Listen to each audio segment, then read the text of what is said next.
We got movement. Here we go. That's he's coming, guys. We got a poster or something. Doesn't matter. If it's in my way, I'll move it. Full camera right here.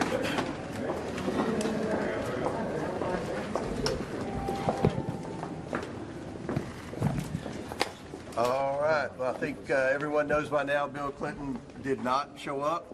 And I think it's important to note that this subpoena was voted on in a bipartisan manner by this committee.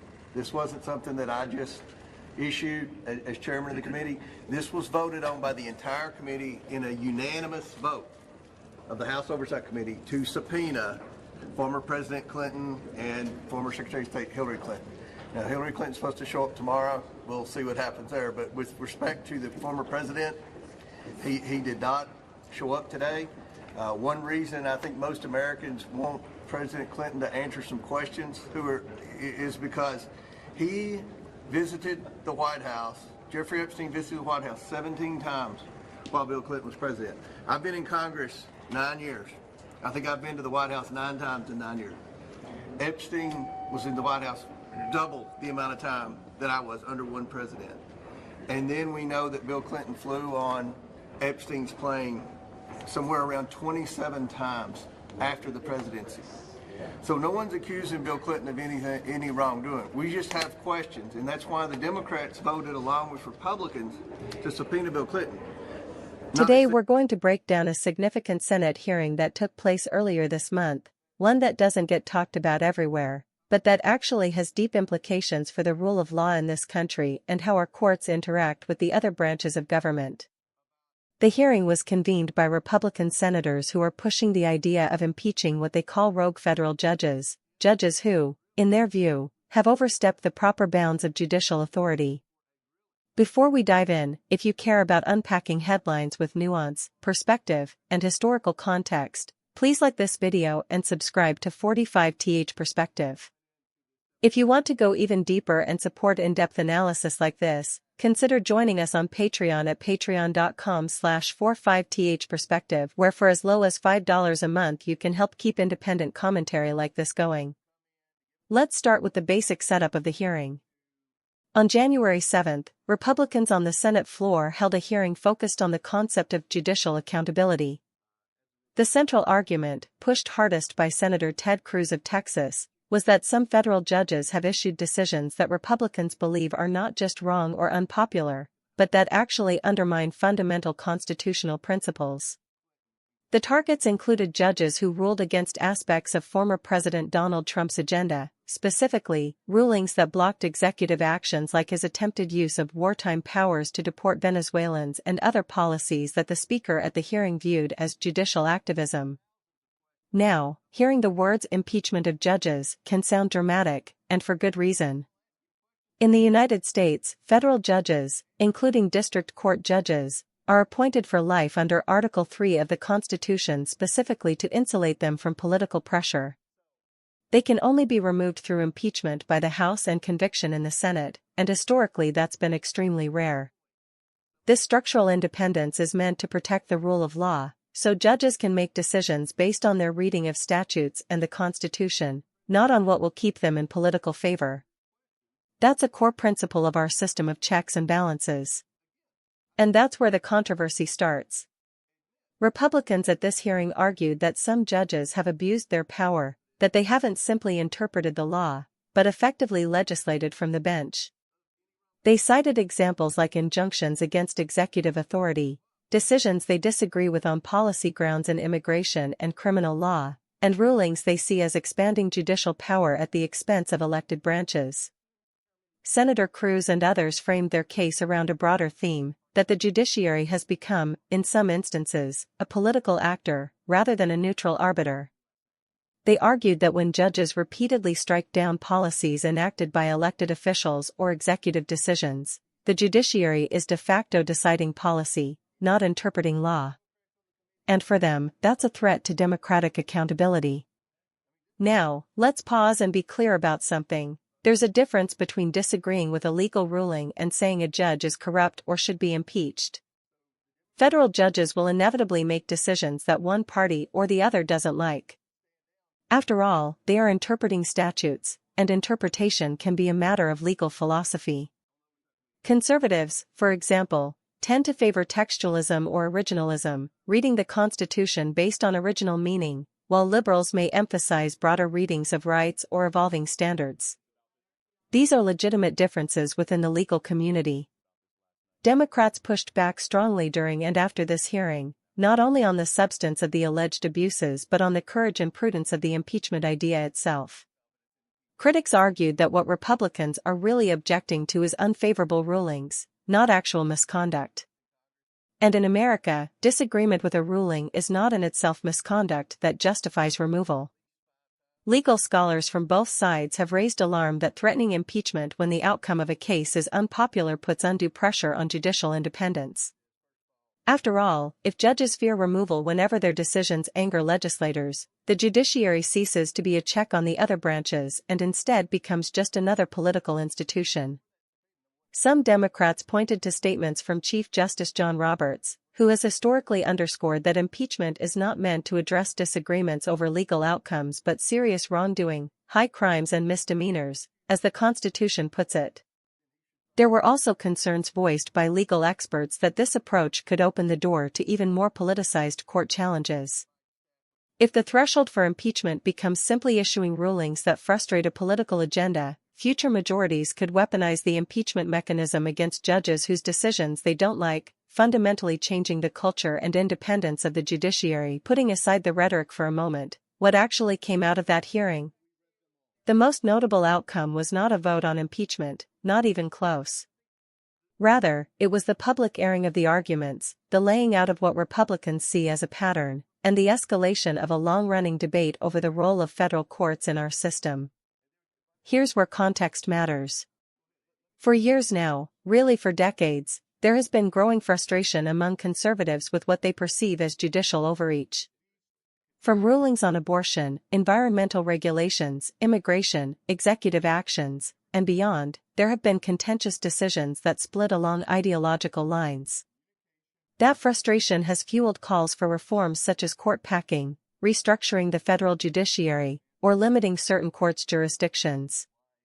What we saw in this hearing is part of that broader movement, one that is pushing existing mechanisms like impeachment to the forefront in ways that have not been common in recent history. It's also important to note that Democrats aren't merely refusing to engage, they're making a principled argument rooted in long-standing norms about judicial independence. Their response is that policy disagreements should be resolved at the ballot box, through legislation, or through higher courts, not through impeachment. If members of Congress don't like a particular ruling, they can pass new laws within constitutional limits. They can also confirm judges through Senate advice and consent. But removing judges for thinking differently, Democrats warn, undermines the very structure that protects minority rights in a democracy. Here's another layer. Ordinary Americans often see headlines about court decisions that affect their lives, whether it's on immigration policy, healthcare, Second Amendment rights, or executive authority, and they tend to feel one way or another depending on how it affects them personally. For many voters, it's easy to say, this judge is wrong, they should be stopped, especially when a ruling hits close to personal beliefs or economic interests. They deliberately created a system where the judiciary has a distinct and insulated role, not because judges are infallible, but because the law needs to be interpreted without political pressure or fear of retribution. History has shown that when judges lose that insulation, the rule of law suffers. So what's my take on this? Let me be honest. I understand the frustration that leads Republicans to hold a hearing like this. When laws passed by supermajorities are struck down, or when executive actions are blocked repeatedly, it can feel counterproductive. It can feel like a refusal of political compromise, and it can certainly fuel public frustration with the justice system. But at the same time, the move to talk about impeachment risks eroding one of the core pillars of our constitutional system.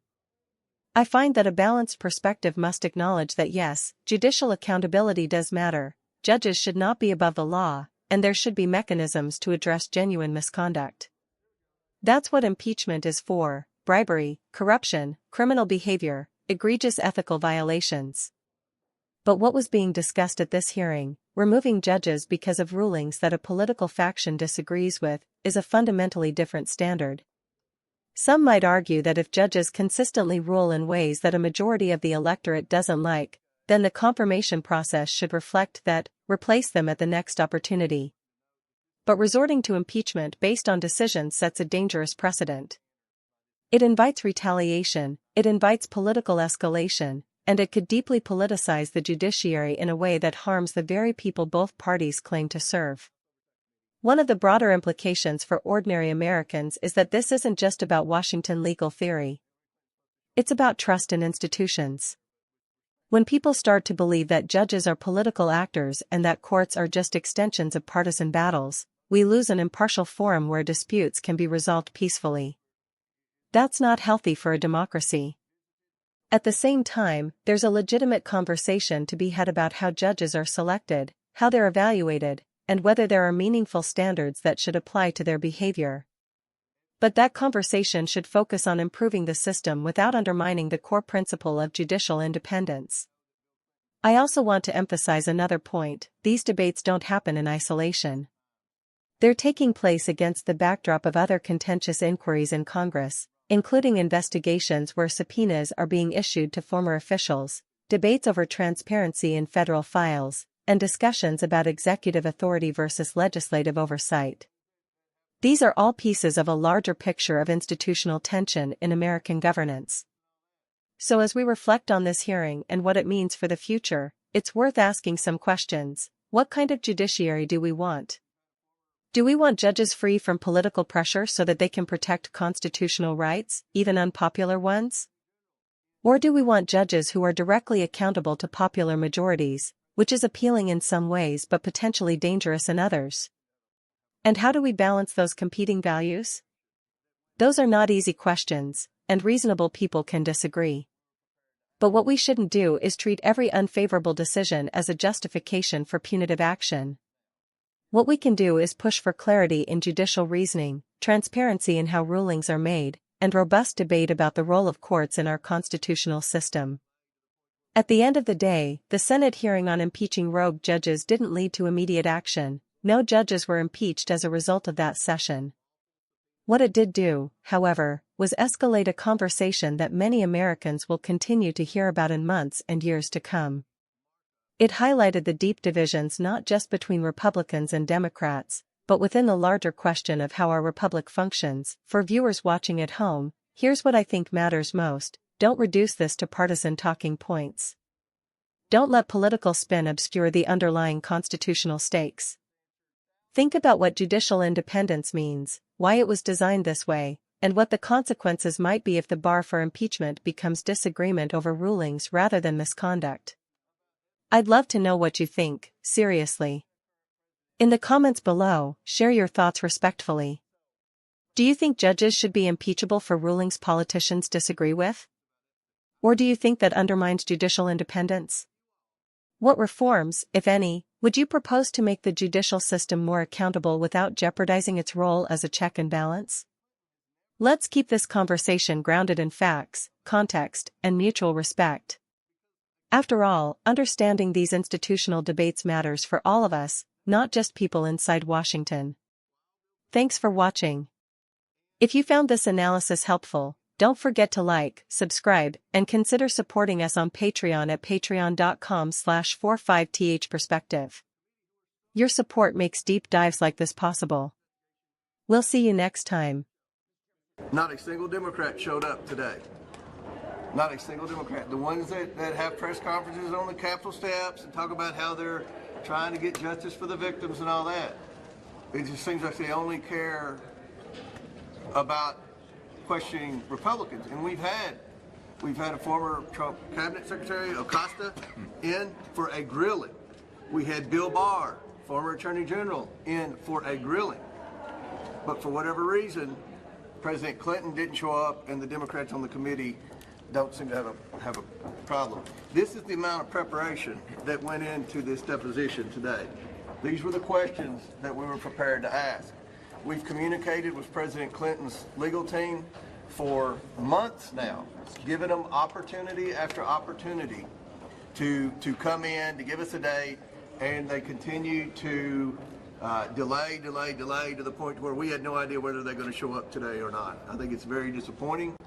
As a result of Bill Clinton not showing up for his lawful subpoena, which again was voted on unanimously by the committee in a bipartisan manner, we will move next week in the House Oversight Committee markup to hold former President Clinton in contempt of Congress.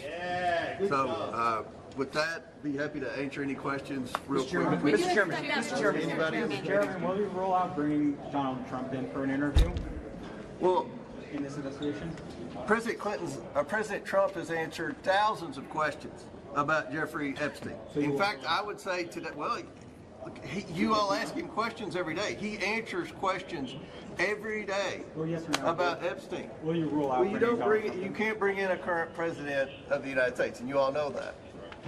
So, but President Trump has answered thousands of questions about Epstein. I bet today, at some point, some of you all will ask President Trump questions about Epstein. He answers those questions. To my knowledge, former President Clinton has never answered questions about Epstein. And we just had questions because, again, I think anyone would admit they spent a lot of time together while Bill Clinton was president and post-presidency. And again, no one's accusing the Clintons of any wrongdoing. We just have questions, and I find it odd not only they didn't show up, but that the Democrats on the committee who are so concerned about getting to the bottom of the Epstein investigation didn't even bother to show. Mr. Chairman, in his letter to you, Mr. Chairman, President Clinton suggested that this was a Joseph McCarthy-style tactic to have him brought in front of this committee. How would you respond? Who said that? President Clinton, in his letter to you last night. I mean, this is a thing that obviously the media is interested in, the American people are interested in. He's never answered any questions, and the Democrats on the committee voted with the Republicans for Bill Clinton to come in. I mean, I don't ever remember a bipartisan vote to subpoena anyone. I've been on the Oversight Committee the entire 9 years I've been in Congress. This is the first one. So the Democrats were real eager to hear about Bill Clinton, and then somebody came along and told them they need to stand down. I've never seen a Democrat not show up for a deposition. The whole time I've been in Congress on the Oversight Committee, I've never seen a time when the Democrats never showed up. Yeah, when Hunter Biden came, there were 10 or 12 of them in there. Sir, is there Mr. Chairman, we asked Hakeem Jeffries about this. Bill, go ahead. We asked Hakeem Jeffries about this last night, and he called you a deeply unserious person, said he doesn't have faith in you to lead this investigation. How would you like to respond to him? Well, look, the feeling's mutual. I don't have any confidence in Hakeem Jeffries. I don't think Hakeem Jeffries ever mentioned my name the first 9 years I was in Congress.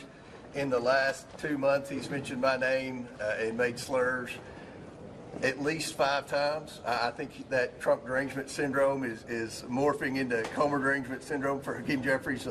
My advice to Hakeem Jeffries is, first of all, recognize the fact that the members in your conference voted to subpoena Bill Clinton. It was the Democrat members of the Congress that voted for that subpoena, number one. And number two, he clearly has a problem with me. Maybe he should go to one of those Somali therapy centers and get some type of therapy for his disdain for me. If he's accusing me of any wrongdoing, then he should file a complaint. And this committee's not going to be like the January 6th committee where everybody goes and begs President Biden's staff for pardons after they issue a report. We're trying to get the truth to the American people, and we're doing everything we can. Mr. Chair, just to be clear, did you actually read the letter from the Clintons? I'm sorry? Did you read the letter from the Clintons? And so... Which one? Well, There were multiple letters, with respect and we read to them all. their appearance today. And we read them all. There were multiple letters. We read them all. And I think the story here is the Democrats voted to subpoena Clinton. This was not a Republican stunt. This was voted on in a bipartisan manner. And there, by the way, and nobody showed up. Go ahead, Andy. let me just add to this. There was communication from the committee to the Clinton lawyers back and forth for continuously for at least 6 months. And they never said they weren't going to show. They never said they thought it was unconstitutional. They never exerted a privilege. There was communication constantly, and every indication that we had was that they were going to come on in and he was going to answer questions, which is why both parties said we would like President Clinton, former President Clinton, to come on in to answer these questions, and he chose not to. So yes, there was plenty of communication back and forth. The DOJ has yet to release all the files. What is your plan with that? Are you pressing for the release? Or? Well, first of all, let me say I subpoenaed Pam Bondi. I don't remember Jamie Raskin or Elijah Cummings or anyone ever subpoenaing a Democrat Attorney General of their own party. We subpoenaed Pam Bondi for the documents. She started producing the documents. Then Congress voted for the discharge petition to send another message, and we all voted for that.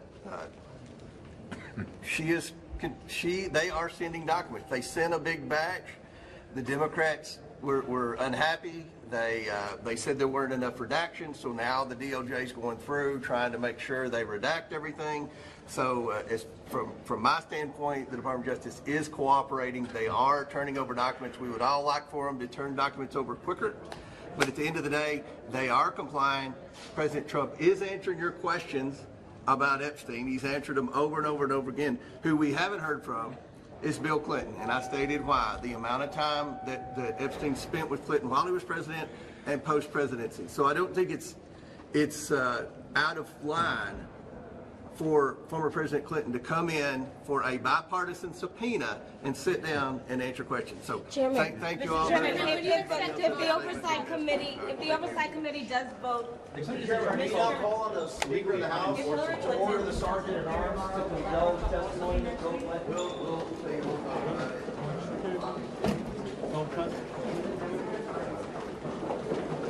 Nice picture, Lawrence.